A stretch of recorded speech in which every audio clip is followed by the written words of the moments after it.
রাসূল তো এতিমদের সর্দার। পৃথিবীর কোন এতিম যেন বলতে না পারে নবীজি আমার ব্যাপারে কি বলবেন, আমি তো এতিম মানুষ, আর তিনি আমার ব্যাপারে কিভাবে আমার দরদ বুঝবেন। নবীজিকে আল্লাহ পাক কেমন এতিম বানালেন, সমস্ত দুনিয়ার এতিমদের সর্দার বানালেন। মায়ের পেটে যখন তিনি ছিলেন 6 মাসের সময় মায়ের পেটে থাকাকালীন বাপের এতিম হয়ে গেলেন। যখন প্রসব বেদনা শুরু হয়েছে মায়ের, দুনিয়ায় যখন তিনি আসবেন, হযরতে আমেনা ঘরের ভিতরে বসে তার অবস্থাটা কি, এই সন্তান পৃথিবীতে আসতে পরে যিনি সবচাইতে বেশি খুশি হবেন তিনি তো আজ দুনিয়ায় নাই।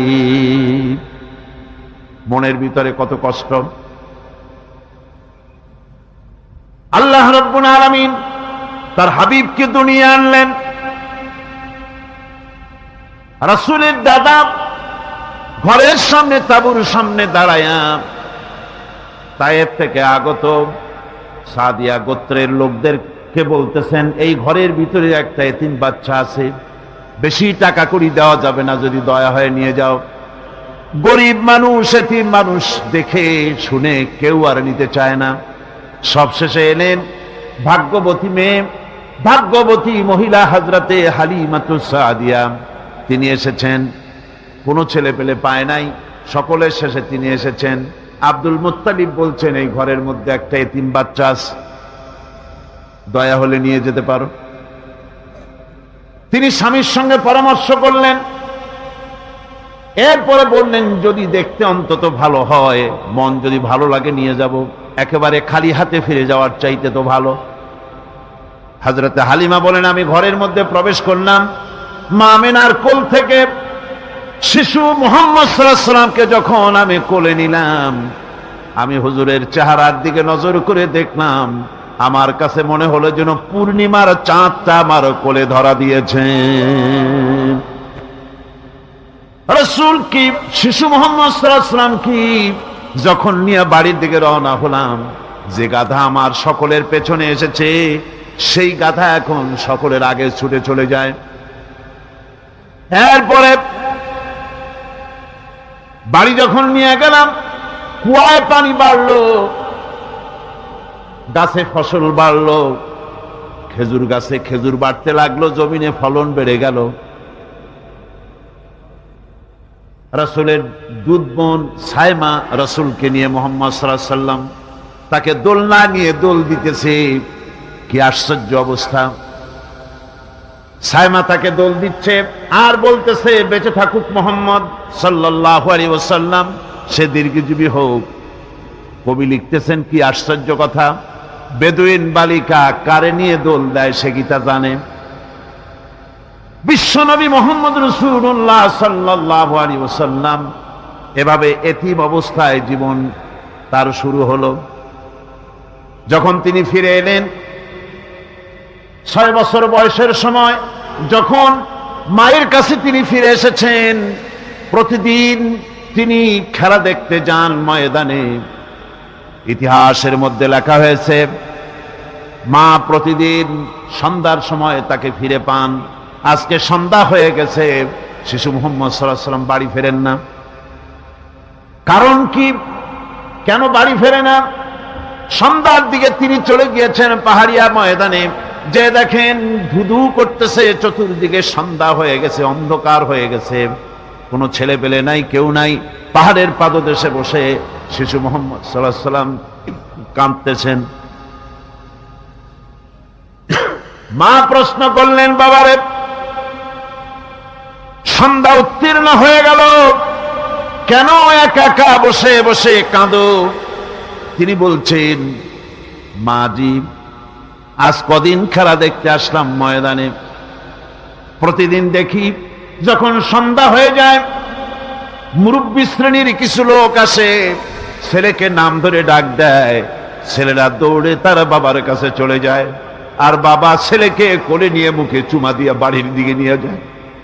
আমি আজ কদিন পর্যন্ত এই ময়দানে এলাম, কোনদিন সন্ধ্যাবেলায় তো কেউ এসে আমাকে মুহাম্মদ বলে একটা ডাক দিল না।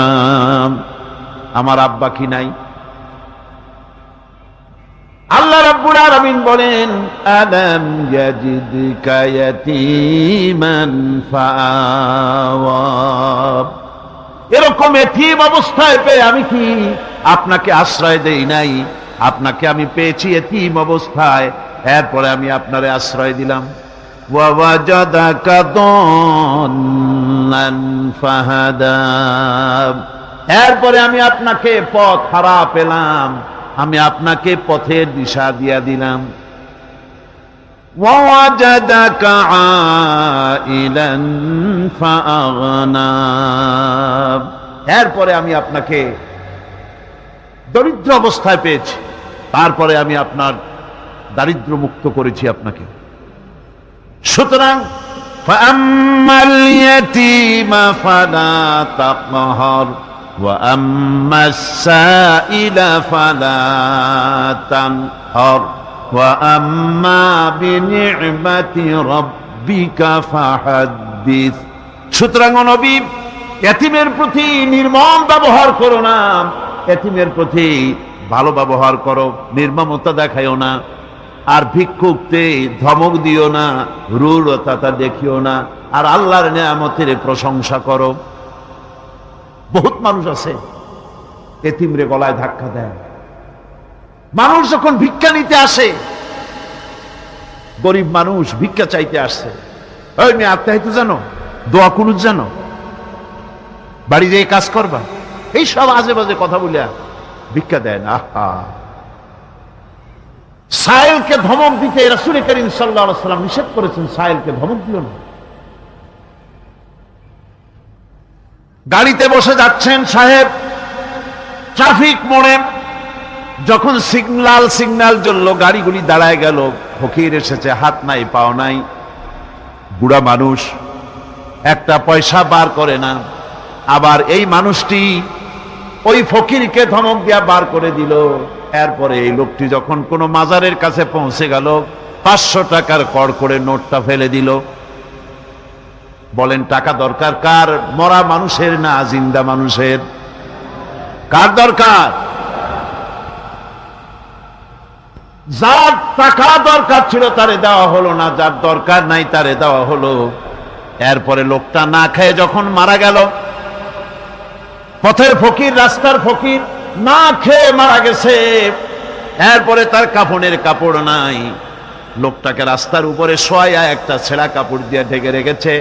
বড় লোকেরা, সাহেবরা তখন গাড়ি দাঁড় করে আর 5টা টাকা 2টা টাকা করে তার লাশের উপরে মারতেছে। এটা মানবতার এর চাইতে লাঞ্ছনা, মানবতার জন্য এর চাইতে গঞ্জনা আর কিছুই হতে পারে না। মানবতার প্রতি লাঞ্ছনা এর থেকে আর দুর্গতি কি হতে পারে? বেঁচে থাকার সময় 1টা টাকা আপনি দিলেন না, মরে যাওয়ার পর বিদায় হয়েছে বালাই, এখন দেওয়া শুরু করেছে। আমার বন্ধুগণ, এজন্য এতিমের প্রতি দরদ করার জন্য আল্লাহ পাক কোরআনের ভিতরে পরিষ্কার বলেছেন। রাসূল করিম সাল্লাল্লাহু আলাইহি ওয়াসাল্লাম নিজে এতিম ছিলেন, আর এতিমের প্রতি তার এত দরদ ছিল, একবার তিনি ঈদের দিকে নামাজ পড়ার জন্য যাচ্ছেন, প্রতিমধ্যে দেখেন একটা বাচ্চা ছেলে কাঁদতেছে। এই রাস্তায় কত মানুষ গেল, কেউ দাঁড়ালো না থমকে, বাচ্চার ক্রন্দন কাউকে থামাইতে পারল না। কিন্তু বিশ্ব নবী, দয়ার নবী রাহমাতুল লিল আলামিন বাচ্চার কান্না দেখে পাও বাড়াতে পারলেন না। নবীজি দাঁড়ায় গেলেন, জিজ্ঞেস করেন, ও বাচ্চা, ঈদের দিনে কাঁদো কেন? ঈদের দিনে তো কাঁদতে নাই। বাচ্চা বলে, তোমার কাছে বলবো না, আমি সেই সকালবেলা থেকে বসে আছি, আমি যদি মক্কার আব্দুল্লাহর পুত্র মুহাম্মদ রাসূলুল্লাহ সাল্লাল্লাহু আলাইহি সাল্লামকে পাই, মনের দুঃখ তার কাছে বলবো। বিশ্ব নবী জমিনের উপরে বসে পড়লেন, বাচ্চারে কোলের উপরে উঠায় বলেন, বাচ্চা বলো কি তোমার দুঃখ? তুমি যার জন্য বসেছো আমি তো সেই এতিম নবী, কি বলতে চাও? বাচ্চা বলতেছেন, ইয়া রাসূলুল্লাহ, আমার বাবা মারা গেছে, সেই ছোট্টবেলায় একেবারেই তখন মায়ের পেট থেকে আমি আসার পর বাপ মরে গেল, আমার মা আর একজনের সঙ্গে বিয়ে বসেছে, সেই পুরুষটি আমারে দেখতে পারে না, আমার মা যদি আমারে কোলে করে এসে সহ্য করতে পারে না, আমারে চুমা খাইলে সহ্য করতে পারে না, আমারে খাবার দিলে মা মার খায়। আজ ঈদের দিনে রাতে আমার মা আমাকে বলল, বাবারে তোমার কপাল খারাপ, তোমার বাবা মারা গেছে, তোমাকে সাহায্য করার কেউ নাই, আমি তোমার যত্ন করতে পারলাম না, কোলে নিয়ে চুমাও দিতে পারি না, আমার এমনই কপাল খারাপ। সুতরাং এতিমের দরদ এতিম ছাড়া আর কেউ বুঝবে না। তুমি আজ চলে যাও, ওই রাস্তায়, ঈদের রাস্তায় দাঁড়ায় থাকো, মাঠের রাস্তার পাশে, বিশ্ব নবীর কাছে তোমার দুঃখ বলো, এতিমের দুঃখ তিনি বুঝবেন। আমি মায়ের কথা মতো এই জায়গায় এতক্ষণ বসে আছি, হুজুর আপনি দয়া করে, আমার কথা তো আপনার কাছে বললাম, আমার মনের এই দুঃখ। নবীজি বাচ্চার কথা শুনতেছিলেন, চোখ দিয়া পানি পড়তেছিল, বাচ্চাকে বুকের সঙ্গে জড়িয়ে ধরে নবীজি বলেন, ও এতিম, মুহাম্মদ সাল্লাল্লাহু আলাইহি ওয়াসাল্লাম যদি তোমার পিতা হন আর হযরতে আয়েশা যদি তোমার মা হয়ে যায়, বলো তোমার মনের দুঃখ মেটে নাকি? ছেলে ডুকরে কেঁদে উঠলো আর বলল, ইয়া রাসূলুল্লাহ, আপনি যদি আমার পিতা হন আর আয়েশা যদি আমার মা হয়ে যায়, এর থেকে বড় সৌভাগ্যের আমার তো আর কিছুই নাই। নবীজি এতিমকে বাড়ি নিয়ে গিয়ে হযরতে আয়েশার হাতে তুলে দিয়ে বললেন, আয়েশা রে, পবিত্র ঈদের দিনে আল্লাহ রব্বুল আলামিন তোমার জন্য একটা উপহার পাঠিয়েছেন, এটার যত্ন করো। এতিমের প্রতি দরদ রাখার জন্য আল্লাহ রব্বুল আলামিন বলেছেন, এতিম, মিসকিন, বিধবা, অসহায় লোক, তাদের প্রতি যাতে করে মুসলিম সমাজ লক্ষ্য রাখে, সেজন্য আল্লাহ পাক নির্দেশ করেছেন। বুখারী এবং মুসলিম শরীফের হাদিসে এসেছে, আস-সাই আলাল আরমালাত ওয়াল মিসকিন কাস-সাই ফি সাবিলিল্লাহ। বিধবাদের জন্য, মিসকিনের জন্য কেউ যদি কোনো উদ্যোগ গ্রহণ করে, কেউ কোনো সাহায্য দেয়, জিহাদের ময়দানে জিহাদ করে আল্লাহর রাস্তায় যে সওয়াব পাওয়া যায়, যে মর্যাদা পাওয়া যায় আল্লাহর কাছে, এতিম, মিসকিন, বিধবাকে সাহায্য করলে সেই সওয়াব আল্লাহ রাব্বুল আলামিন আমলনামায় দিয়ে দেন। আমাদের প্রিয় নবী এতিম মিসকিনদের খুবই ভালোবাসতেন তার নিজের চাকর হযরত যায়েদ ও আনাস রাদিয়াল্লাহু তাআলা আনহুকে। সে সম্পর্কে এখন আলোচনা করা হচ্ছে। তার চরিত্রই প্রমাণ করে, নবীদেরকে বায়নাত দেওয়া হয়েছে, এমন চরিত্র আচার আচরণ দেওয়া হয়েছে যাতে করে লোকেরা অভিভূত হয়ে যায়, আকৃষ্ট হয়ে যায়। হযরতে যায়েদ, তিনি তো কৃতদাস ছিলেন, হারায় গেলেন বাপ মা থেকে, আর এরপরে কুদরত তারে মুহাম্মদ সাল্লাল্লাহু আলাইহি ওয়াসাল্লামের ঘরে উঠায় দিল। তিনি তখন আল্লাহর নবী, তখন নবুয়তের দায়িত্ব পান নাই। যায়েদের পিতার কাছে খবর হয়ে গেল, যায়েদ আছে রাসূলের বাড়িতে, মুহাম্মদ সাল্লাল্লাহু আলাইহি ওয়াসাল্লামের বাড়ি মক্কায়। তারা এসে হুজুরের সঙ্গে দেখা করে বললেন, মুহাম্মদ সাল্লাল্লাহু আলাইহি ওয়াসাল্লাম, জানতে পেরেছি আপনার কাছেই আমাদের ছেলে যায়েদ আছে, মেহেরবানি করে তাকে আমাদেরকে ফিরায় দেন। হুজুর বলেন, যায়েদ যদি তোমাদেরকে চিনতে পারে আর যদি যেতে চায়, আমার পক্ষ থেকে কোনো আপত্তি নাই, অবশ্যই যাবে। তবে যায়েদ যদি যেতে না চায়, আমি এমন লোক নই যে কেউ আমার কাছে থাকতে চাইলে আমি জোর করে তাকে ঠেলেও দিতে পারি না, আমি তেমন লোক নই। পিতা বললেন, আপনি অবশ্যই যুক্তিপূর্ণ কথা বলেছেন। হযরতে যায়েদ কানা হলো। হুজুর বললেন, তুমি কি চেনো এদের? কি? যায়েদ বললেন, চিনি, ইনি আমার বাবা, উনি আমার চাচা।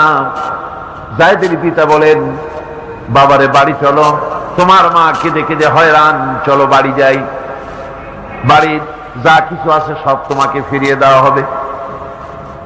হযরতে যায়েদ বলতেছেন, পিতা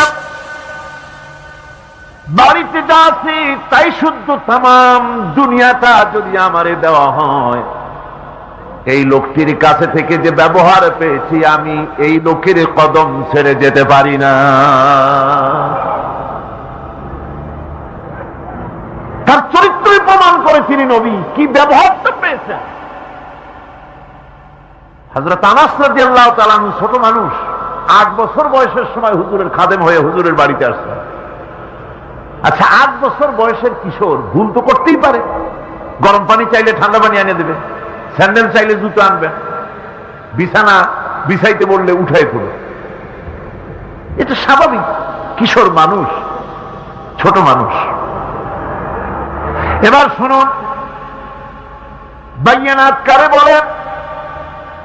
নবীদের বাইয়ানাত আল্লাহ যে দিয়েছেন সেটা কি জিনিস?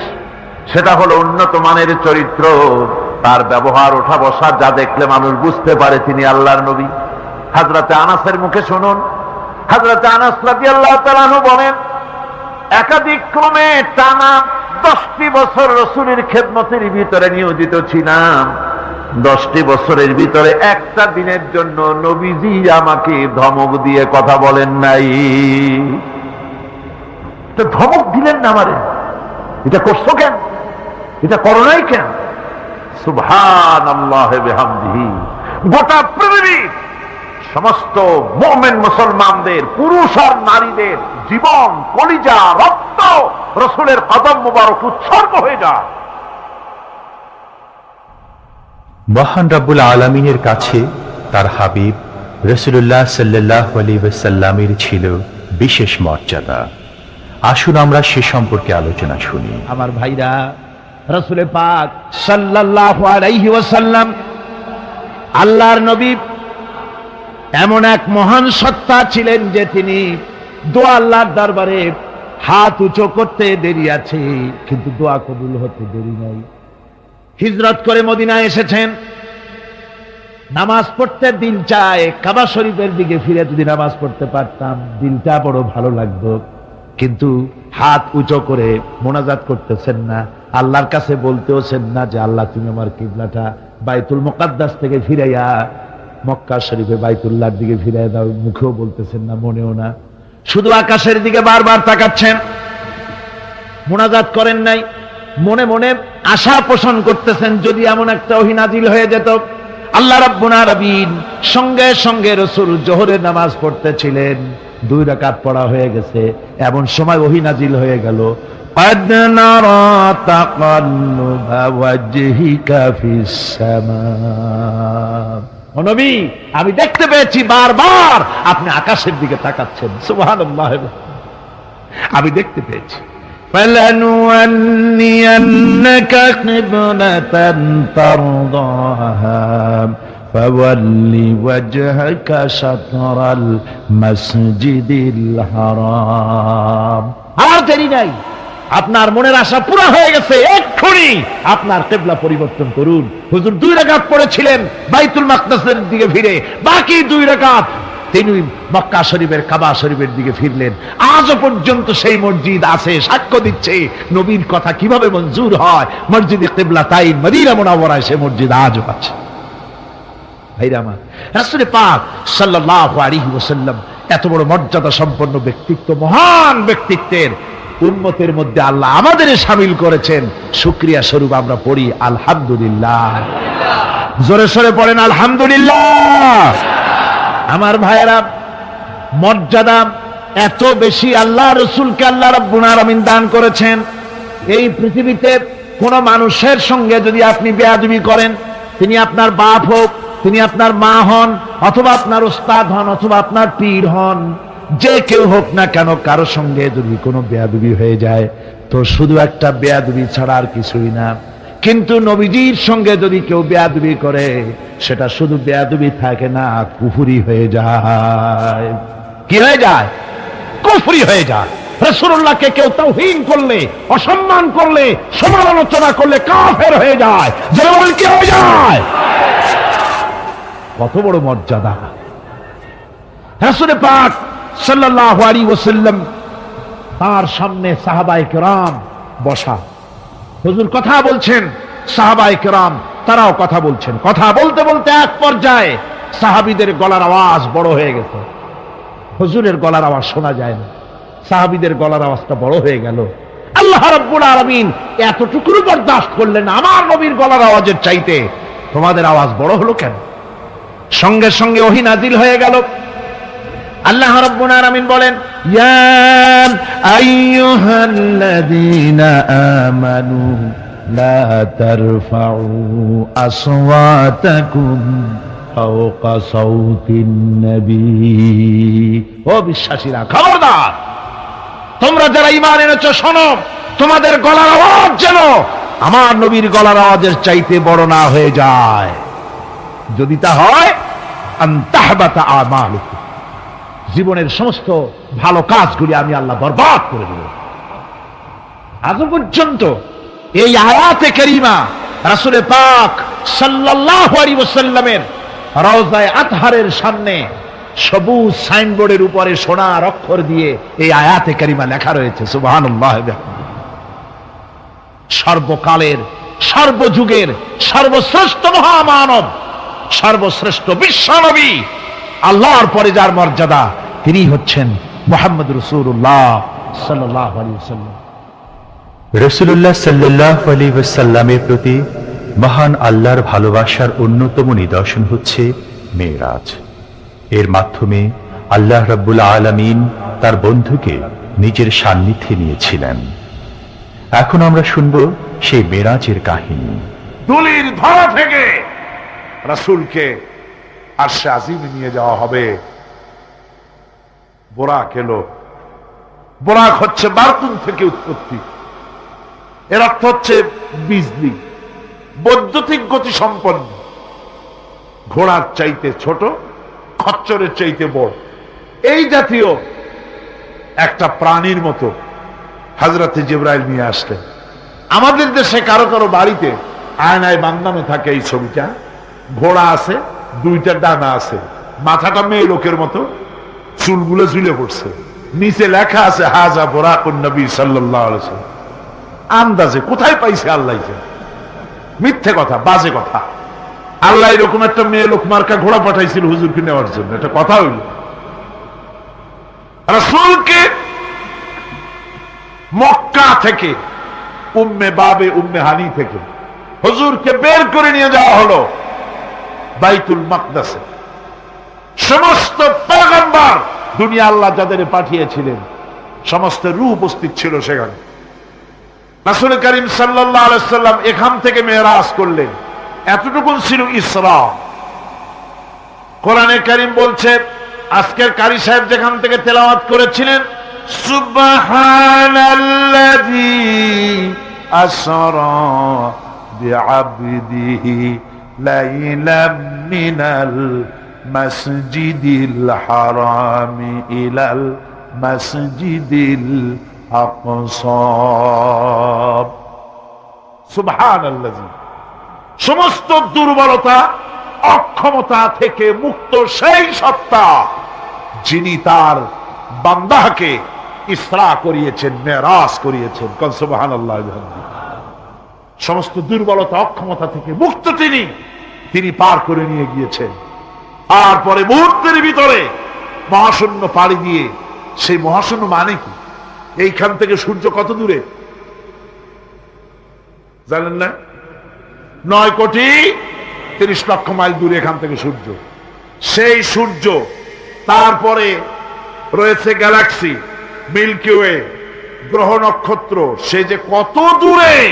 যে সমস্ত তারকা, এমন বহুত তারকা আছে যে তারকা সৃষ্টির পর তার আলো পৃথিবীর মাটি আজ পর্যন্ত স্পর্শ করে নাই, অথচ আলোর গতি প্রতি সেকেন্ডে কত মাইল? 1,86,000 মাইল। এই 1,86,000 মাইলের সেকেন্ড, এর মিনিট, এর ঘন্টা, এর দিন, এর সপ্তাহ, এর মাস, এর বছর, এটাকে বলা হয় লাইট ইয়ার, আলোকবর্ষ। সেই তারকা তৈরি হওয়ার পর কত সহস্র সহস্র লাইট ইয়ার চলে গেল, আজও পর্যন্ত সেই তারকার আলো পৃথিবীর মাটি স্পর্শ করতে পারে নাই। তাহলে সেই তারা কোথায়? আল্লাহ রাব্বুল আলামিন তার হাবিবকে চাঁদ, সূর্য, গ্রহ, নক্ষত্র, মহাশূন্য পাড়ি দিয়ে, তারপরে 7 আকাশ পাড়ি দিয়ে সিদরাতুল মুনতাহা পর্যন্ত নিয়ে গেলেন। জোরে কোন সুবহানাল্লাহ। এবার সিদরাতুল মুনতাহা পর্যন্ত যাওয়ার পথে যত ঘটনা ঘটল, সেগুলো আপনারা ইতিহাস থেকে পড়ে নেবেন। ওগুলি বলার সময় আমার কাছে নাই। সিদরাতুল মুনতাহায় যাওয়ার পর হযরত জিবরাইল বলেন, আর আমি যেতে পারবো না, এটা হলো বিপজ্জনক বর্ডার। আমি যদি আর এক চুল অগ্রসর হই তাহলে আমি জ্বলে পুড়ে ছাই হয়ে যাব, আমার আর যাওয়ার অধিকার নাই। হুজুর সেখানে বসে থাকলেন। জিবরাইল বলে গেলেন, এখান থেকে আপনাকে নেওয়ার কুদরতি ব্যবস্থা হয়ে যাবে। রাসূল দুনিয়ায় ফিরে এসে হযরতে বেলালকে ডেকে বলেছিলেন, বেলাল গো, এমন কি আমল তুমি করো আমারে শোনাও। হযরতে বেলাল বলেন, হুজুর আমার আমল তো সব আপনি জানেন। কয় না, কি করো শোনাও। বেলাল বলেন, হুজুর খাস আমলের মধ্যে এতটুকু আছে যে আমি কখনো বিনা উজুতে থাকি না। যখন উজু চলে যায় উজু করি, আর উজুর ইহতিমামের জন্য 2 রাকাত নফল নামাজ পড়ি। হুজুর বলেন, বেলাল তুমি এই আমল ছাড়বা না, কারণ সিদরাতুল মুনতাহায় হযরত জিবরাইল আমারে যখন ছেড়ে চলে গেলেন, আমার একা একা বড় ভয় লাগতে লাগলো। তখন আমার মনে হচ্ছিল তুমি যেন আমার চতুর্দিকে হাঁটতেছো। আমার ভাইরা, রফরাত নামক বিছানা চলে এলো। কুদরতি এই বিছানায় চড়ে নবীজি আল্লাহ রাব্বুল আলামিনের দরবারে আরশে আজিমে পৌঁছে গেলেন। জোরে বলেন সুবহানাল্লাহ, জোরে বলেন সুবহানাল্লাহ। যেখানে পৃথিবীর কোন মানুষের যাওয়া সম্ভব নয়, গোটা পৃথিবীর মানুষের মর্যাদা আল্লাহ পাক বাড়ায় দিলেন। আরশে আজিমে হুজুরকে নিয়ে গেলেন। তারপরে তিনি কথাবার্তা হুজুরের সাথে কি বললেন, সেই কথাগুলি নিয়ে আমাদের দেশে কথা হলো এই যে হুজুরকে নিয়ে আল্লাহ 5 ওয়াক্ত নামাজ দিছিলেন তো 50 ওয়াক্ত। মুসা আলাইহিস সালামের সাথে দেখা না হলে তো কাম সারছিল, আমাদের আর উপায় ছিল। আরে ভাই, শুধু নামাজ দেওয়াই যদি উদ্দেশ্য হবে তাহলে রোজার মতো তো আল্লাহ দুনিয়ায় বসে দিতে পারতেন কিনা, হজের মতো যাকাতের মতো পারতেন কিনা। শুধু নামাজের জন্য নয়, আল্লাহ পাকের কায়নাত দেখাবার জন্য আল্লাহ পাক তাকে নিয়েছিলেন। বেহেশত দেখাইছেন, দোজখ দেখাইছেন, ভালো কাজ করলে কিরকম শান্তি হবে, খারাপ কাজ করলে কিরকম শাস্তি হবে চোখে দেখাই দিয়েছেন মুহাম্মদ রাসূলুল্লাহ সাল্লাল্লাহু আলাইহি ওয়াসাল্লামকে। মেরাজ থেকে ফিরে এলেন, ঘরে এসে দেখেন উজুর পানি, উজু করে যে গেছিলেন উজুর পানি তখনও গড়াচ্ছে। যে দরজা দিয়ে বেরিয়েছিলেন দরজাটা ধাক্কায় তখনও কাঁপতেছে। যে বিছানায় শোয়া ছিলেন সে বিছানায় মানুষ শুয়ে থাকলে যেমন উষ্ণ থাকে সেরকমের উষ্ণ ভাব তখনও আছে। কেমনে হলো? কেমনে হলো? মাথায় ঢুকবে না। সুবহানাল্লাহ কোন ঢুকবে? জোরে কোন সুবহানাল্লাহ। এটার ব্যাপারে কোন বিজ্ঞান দর্শন যুক্তির প্রয়োজন নাই। প্রয়োজন শুধু এতটুকু, আল্লাহ তার হাবিবরে নেবেন, কত দ্রুত নিবেন, কত দ্রুত পাঠাবেন এটা তিনিই ভালো জানেন, আমাদের কোনো জানার কথা না। ঠিক কিনা কর? তবে দৃষ্টান্ত যদি চান তাহলে আমি দৃষ্টান্তটা এভাবে দিতে পারি, বুঝাবার জন্য একটা দৃষ্টান্ত দিতে পারি। সেটা হলো এই, ধরেন বাংলাদেশে কোনো প্রেসিডেন্ট আসবে, পৃথিবীর যে কোনো দেশের এক প্রেসিডেন্ট আসবে। এটা আসার যখন খবর হয়ে যাবে তখন পত্র পত্রিকায় রুট বলে দেওয়া হয়, এই রুটে রাষ্ট্রীয় মেহমান রাষ্ট্রীয় অতিথি ভবনে আসবেন, এই রাস্তা দিয়ে সাধারণ ট্রাফিক চলাচল বন্ধ থাকবে। এয়ারপোর্ট থেকে নিয়ে রাষ্ট্রীয় অতিথি ভবন পর্যন্ত মেহমান না আসা পর্যন্ত সমস্ত ট্রাফিক চলাচল বন্ধ। মেহমান পৌঁছে যাবে, তারপরে আবার স্বাভাবিক ট্রাফিক চলবে। এটা জানেন কিনা? জানেন কিনা? এইটা যদি পৃথিবীর সামান্য সলিমদ্দি কসিমদ্দি এই জন্য বলছি, আজ আছে কাল নাই। ঠিক কিনা গণ? আজ মন্ত্রিত্ব গেল, কালকে রাস্তায় দাঁড়ায় বলবে রিকশাওয়ালা আমার একটু নেওয়া, বাজারে মাছ কিনতে যাব। ঠিক কিনা? সুতরাং এদের তো কোনো মর্যাদা নাই, আজ আছে কাল নাই। এই দুনিয়ার সলিমদ্দি কসিমদ্দির জন্য যদি এভাবে ট্রাফিক চলাচল বন্ধ করে দেওয়া হয় তাহলে আকাশ এবং জমিনে আল্লাহ রাব্বুল আলামিনের সর্বশ্রেষ্ঠ মেহমান জনাবে মুহাম্মদ রাসূলুল্লাহ সাল্লাল্লাহু আলাইহি সাল্লাম, এই মেহমান আল্লাহর দরবারে যাবেন। আল্লাহ যদি বলে দিয়ে থাকেন, আল্লাহ যদি হুকুম করে থাকেন, সময়ের গতি বার্ষিক গতি, আহ্নিক গতি, আকাশের গতি, সূর্যের গতি, সময়ের গতি। রাত 3:45 10 সেকেন্ড, এখন সমস্ত গতি স্তব্ধ হয়ে যায়। আমার হাবিব আমার দরবার থেকে ঘুরে যখন ঘরে ফিরে যাবেন, আবার 3:45 11 সেকেন্ড থেকে শুরু হয়ে যাবি।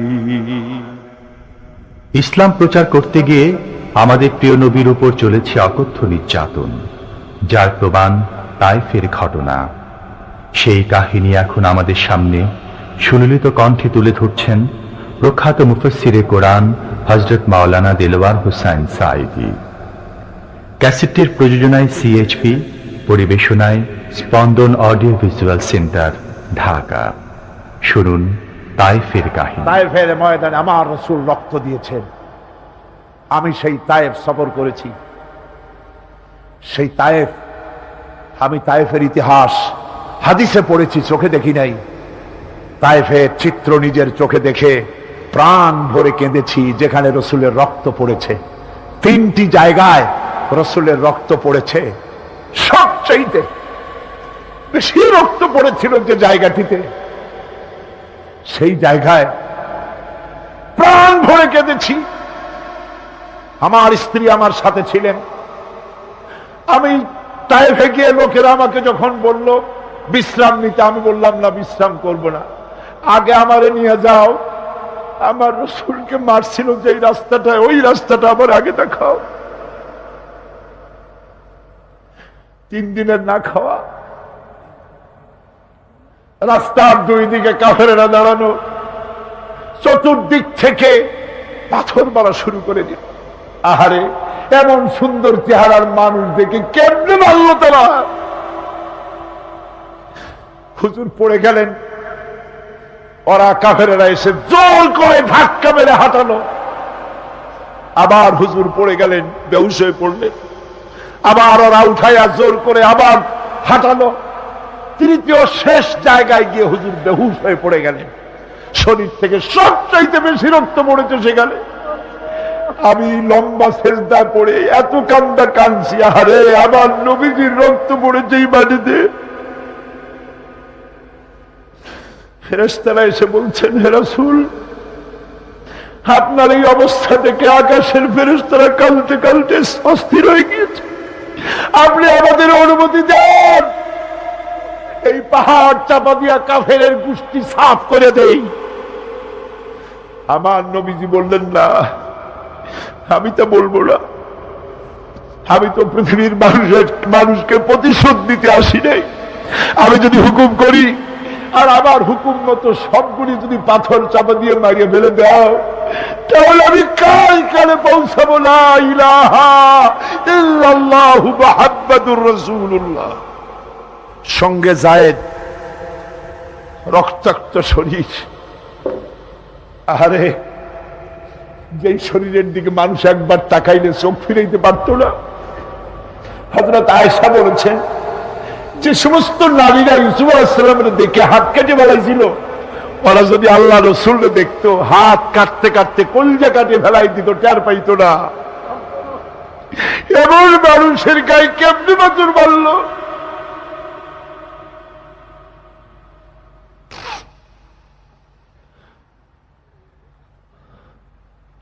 রাসূল কারীম সাল্লাল্লাহু আলাইহি ওয়াসাল্লাম বসে আছেন, শরীর থেকে রক্ত ঝরছে।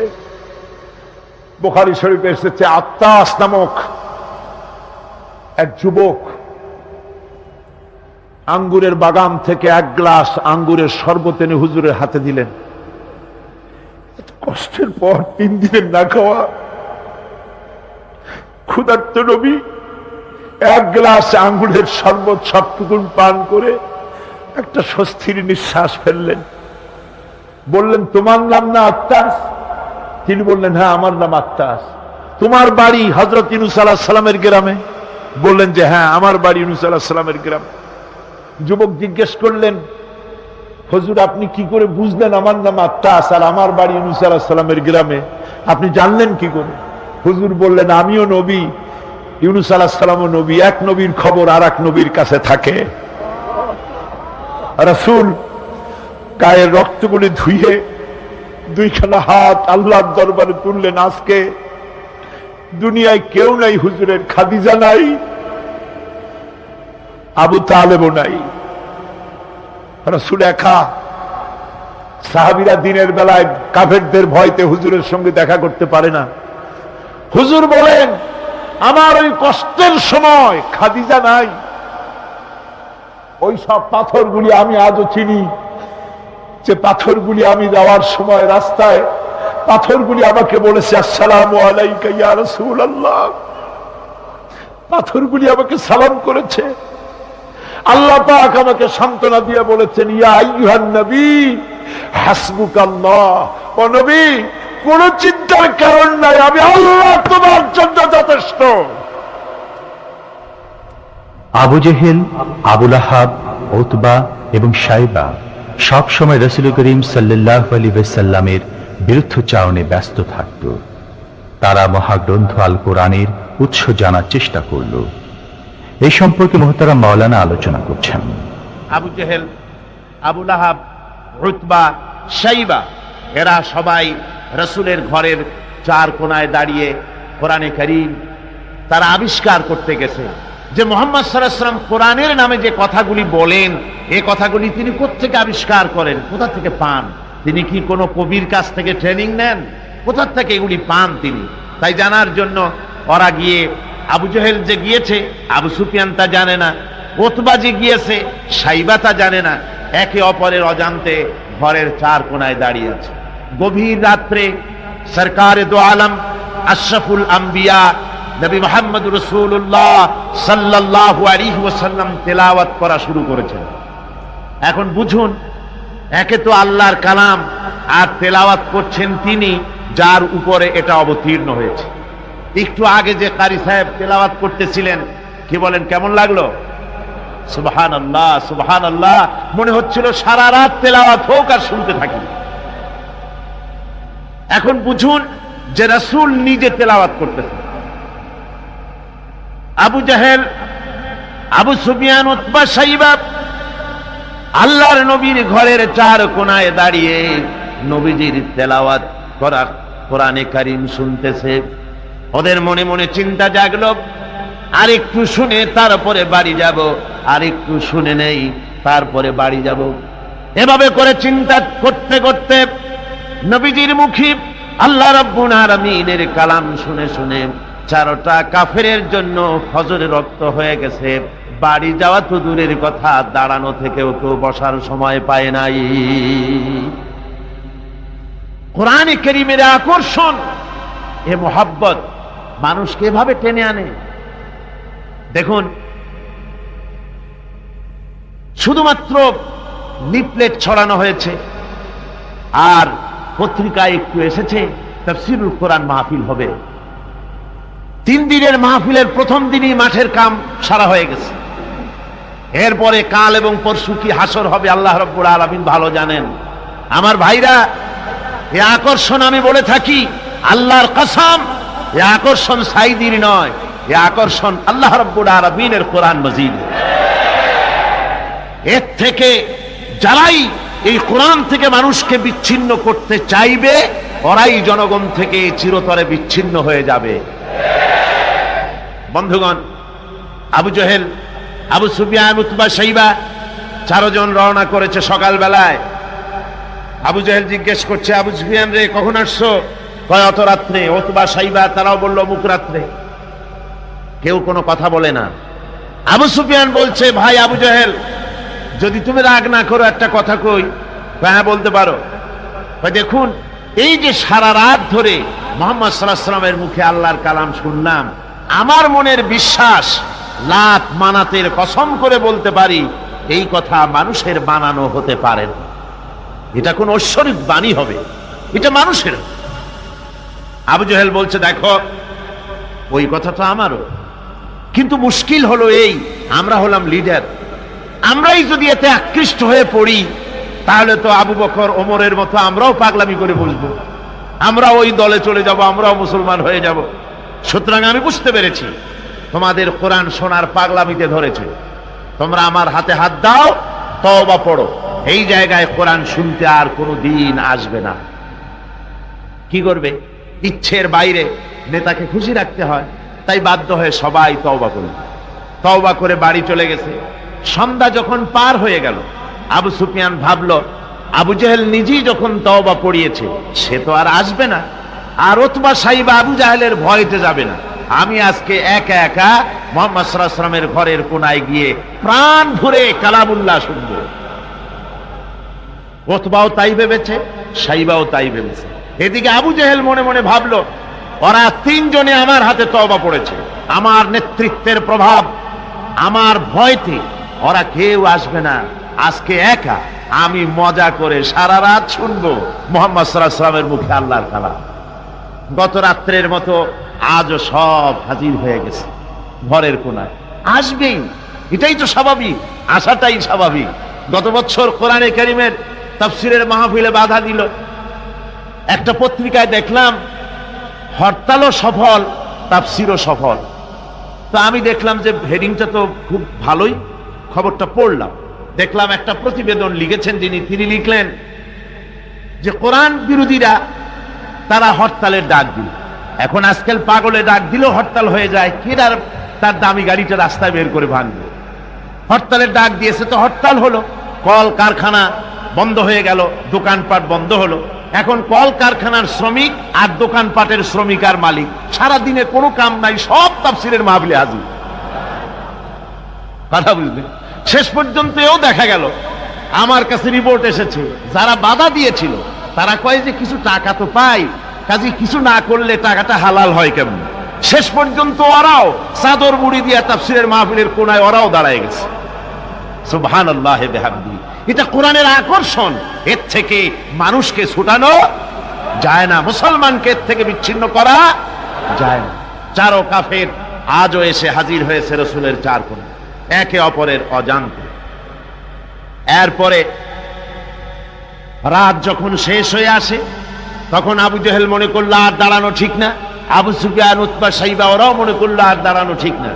তখন অন্ধকারের ভেতর দিয়ে ছুট দিয়েছে যার যার বাড়ির দিকে। এখন অন্ধকারের মধ্যে ছুটতে গিয়ে একজন আর একজনের মধ্যে ঠেলে উঠেছে। আবু জেহেল ঠেলার চোটে ঘাবড়ে গিয়েছে। বলল, কে? ভাই আমি আবু সুফিয়ান। তুমি কেডা? কয় যে আমি আবু জেহেল। আবু জেহেল বলছে, আবু সুফিয়ান, কালকে তুমি আমার হাতে তওবা পড়লে, আজকে আসলে কেন? কয় যে দেখো, মাতবাড়ি সব জায়গায় চলে না, তুমি আসলা কেন সেইটা কও আগে। চারজন চলতেছে। আবু জেহেল বলল যে শোনো, কোরআনে কারীম শোনা থেকে মানুষকে আমরা বন্ধ করতে পারবো না, আইন পাশ করতে হবে। আইন করে কোরআন শোনার পথকে রুদ্ধ করে দিতে হবে। এরপরে তারা আইন পাশ করলো। কি আইনটা পাশ করলো? আল্লাহ রাব্বুল আলামিন কোরআনে কারীমে ওদের সেই আইনটা, ওরা যেটা পাশ করলো, ওইটা কোরআনে কারীমে আল্লাহ কোট করে রাখলেন। যেহেতু আবু জেহেল মরে যাবে, কিন্তু তার নাতিরা তো মরবে না, ওর নাতিরা তো থাকবে কিয়ামত পর্যন্ত। ওর দৌহিত্র, ওর পৌত্র, যা কিছু আছে এগুলো বেঁচে থাকবে দীর্ঘদিন। ওরাও যে এই একই আচরণ করবে তা যেন মুসলমানেরা বোঝে, এই জন্য ওদের সেই আইনটা আল্লাহ রাব্বুল আলামিন, ওরা বলল কি কোরআন সম্পর্কে, তা কোরআনে কারীমে আল্লাহ কোট করে রাখলেন। কি? وقال الذين كفروا لا تسمعوا لهذا القرآن والغوا فيه। আজকে এই প্রথমই তেলাওয়াত হয়েছে আয়াত। আমার বন্ধুগণ, আল্লাহ পাক কোরআনে কারীমে বলছেন, কাফেররা সিদ্ধান্ত নিল, লা তাসমাউ লিহাদাল কুরআন, কোরআন শরীফ শুনো না, কোরআন শরীফ, কোরআনে কারীম শুনতে যেও না। ওয়ালগাউ ফি, কোরআন তো শুনবেই না, বরং কোরআনের আলোচনা, কোরআন যেখানে আলোচনা হয়, তেলাওয়াত হয়, সেখানে বাধার সৃষ্টি করো, বাধা দাও, ডিস্টার্ব করো। সর্বরকমের বাধার দিয়ে কোরআনে কারীম শোনার পথকে বন্ধ করে দাও। হাজারো প্রচেষ্টা চললো কোরআনে কারীম বন্ধ করে দেওয়ার জন্য, কিন্তু কোরআনে কারীম এটা কি বন্ধ হওয়ার জিনিস? কে বলেন বন্ধ হওয়ার জিনিস?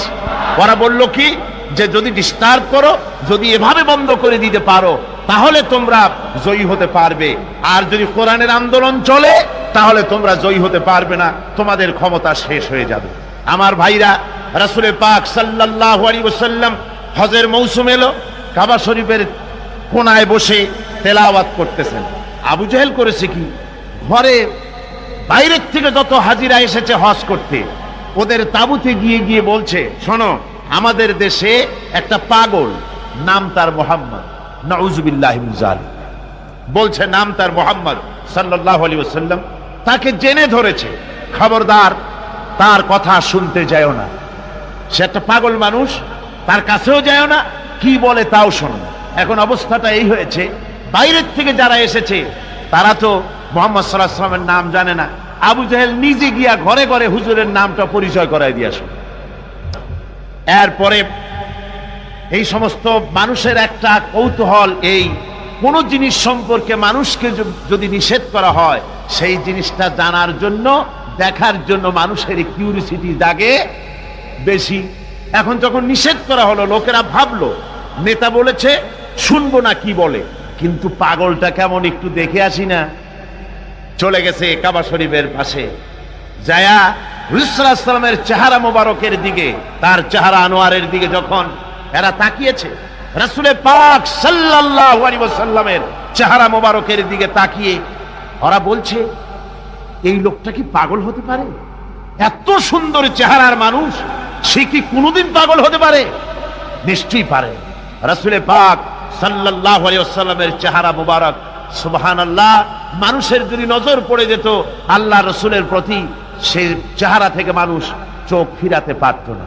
হাদিস শরীফে এসেছে, রসুল যখন ঘেমে যেতেন, ঘামের বিন্দুগুলি যখন গলার উপরে, কপালে, গালের উপরে যখন জমতো, দূরের থেকে এটাকে মুক্তোর দানার মতো বলে মনে হতো।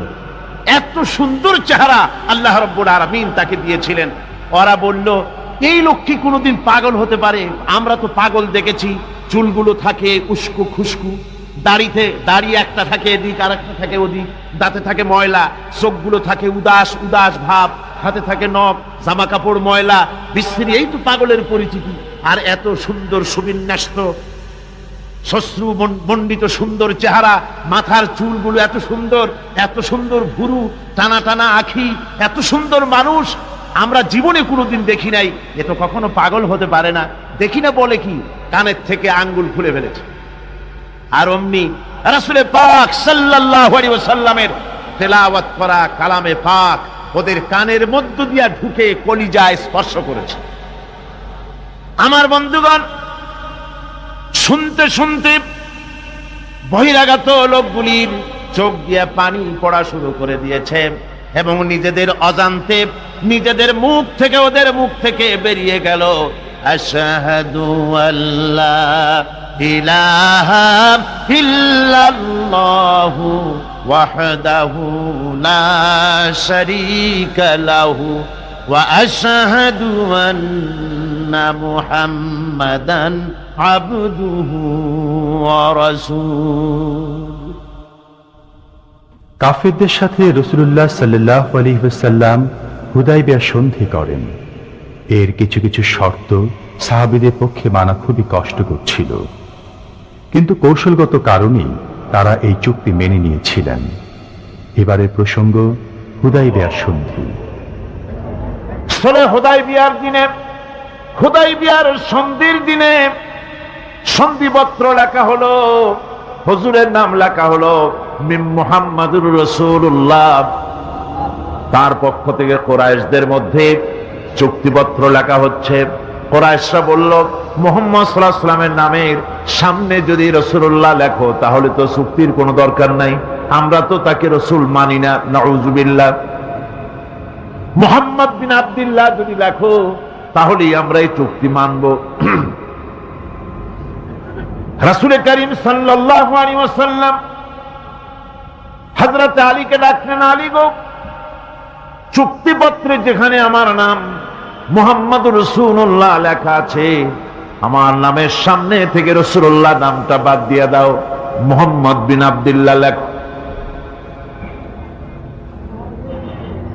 হযরত আলী বলছেন, ইয়া রাসূলুল্লাহ, সারা জীবন আপনার গোলামি করেছি, যা বলেছেন তাই শুনেছি, জীবনটাও আপনার জন্য দেওয়ার জন্য প্রস্তুত আছি, ভবিষ্যতেও যত কথা বলবেন সব মাথা পেতে মেনে নেব, কিন্তু আজকের এই হুকুম আমার পক্ষে মানা সম্ভব হবে না।